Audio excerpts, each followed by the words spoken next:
been interested in cosplay for a lot longer than I've been doing it. Probably about 5 years, and I went to my first Comic Con 3 years ago. My interest in this sort of thing started about a year after I met my wife, because she kept going off onto these weekends and she said, "You should come along too." I said, "No, I'm not sure it's my thing," but because I did a lot of amateur dramatics, I thought I can handle this, and it didn't take long before I was hooked, so I've probably been doing it about 9 years now.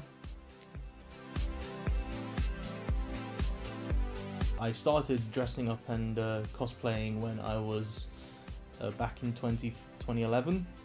That's when me and my friends decided to look online to see if there were any events in London. I started cosplaying largely because I do live action roleplay as well. And I was got into that by a friend who pretty much said to me, "It's fun, come along, you'll enjoy dressing up and playing in a field." And I was like, okay, that's an unusual hobby, but I'll give it a go. And then it sort of just escalated from there.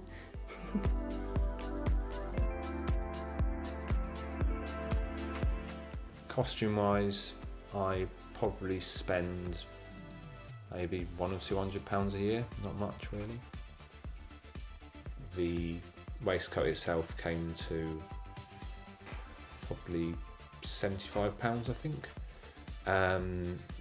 Everything else was a lot cheaper. I mean, the goggles probably about 20 or 30 quid, and of course I've got friends who I also borrow a few items off as well, so I don't necessarily have to spend the money on them.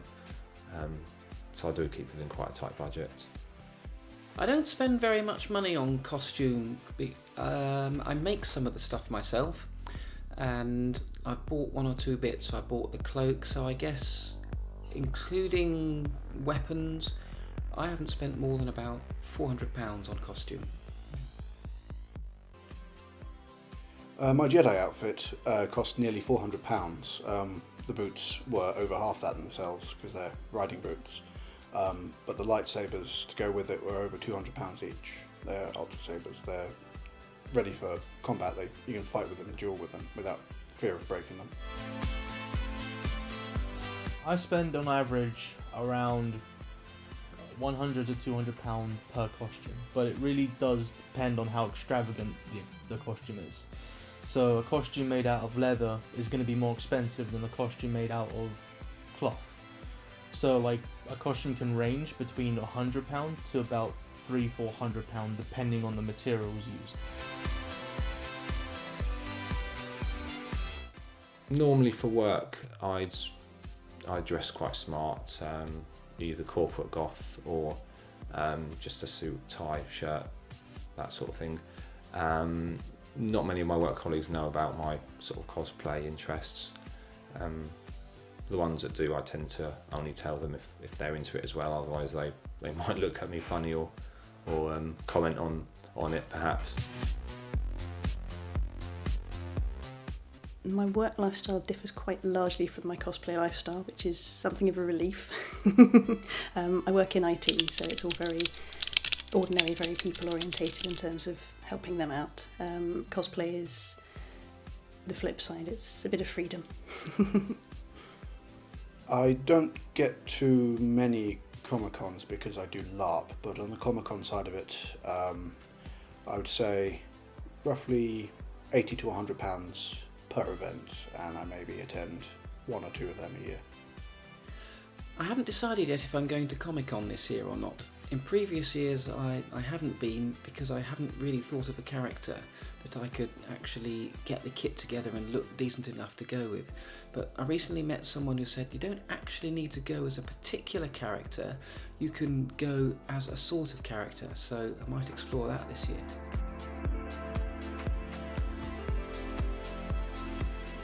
I will be definitely attending in October and going to other Comic-Con events. There's the UK Games Expo coming up next month and Dragon Meet in December.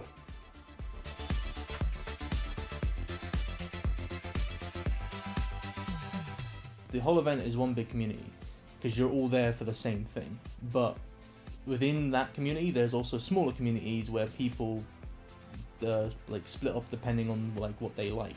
So like there's a fairy tales people meeting up. There's like Lord of the Rings as well, Rooster Teeth, so on and so forth. There is definitely a sense of community. There's a sense of respect that you wouldn't get in perhaps other communities. There's none of that sort of competitiveness that you sometimes get in other communities, because we all respect each other the same, we all treat each other the same. It's a very friendly and open community, definitely. The LARP and cosplay community is a really great place to make friends, and it's a really good sense of people doing something together. I've met a lot of very interesting, very imaginative people who share my thoughts and beliefs through the LARP and cosplay world. There is definitely a degree of acceptance with cosplay. I think if you don't accept other people, then there's no reason why they should accept you, so everyone just sort of takes each other for what they are. I think people are more accepting at these events than they are in real life. You can turn up whether you've spent thousands on your budget or just turned up in a few £100 worth of stuff. Whether you go to all the events or just a few events, people will take you as you are, and you're all being somebody else. So unlike in real life, there's not that much judging of people. There's no particular standard that you have to hold up to, as long as you've made an effort and you don't look out of place. But we are at a stage where there's a lot of communities that are coming together now, and there's not as many taboos about sort of cosplay as there were, and other aspects I won't go into of day-to-day life.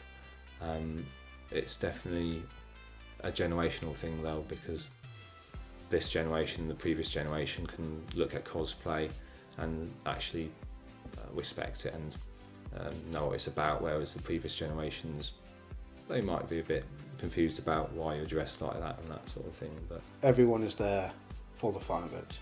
There is very little, if any, negativity there.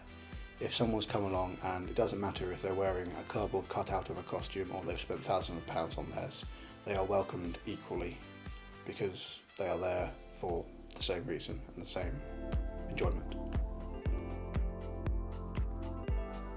I don't think there is a limit on how far cosplay can go. I have seen people in hardly any clothes, and I have seen people wearing giant 10-foot tall Space Marine outfits made of foam and polycarbonate and all that, so I don't think there is any limits. I think I'd probably draw the line at body modification personally, but if there's something that you really wanted to go for, then why not? My limit on cosplay goes as far as the imagination will take you, as long as it's decent and doesn't cross anybody's personal boundaries. Sometimes it's like life can be a little bit harder for people, so people turn to like dressing up and becoming someone else so that they can be free of what their own problems are. I think cosplay and LARP are definitely a form of escapism. You can go and be somebody you can't be in real life. I know lots of people in the game world who are the leaders of nations and who can take a vast army across a battlefield to victory. Yet in real life, they're in a very sort of bottom of the chain kind of job. Maybe they're working for a few pounds an hour on a supermarket checkout or something, but they've got tremendous imagination, tremendous potential. It's not just escapism, it's a fun way of challenging your creativity as well. But there's definitely an element of putting someone else on and being someone else for the day.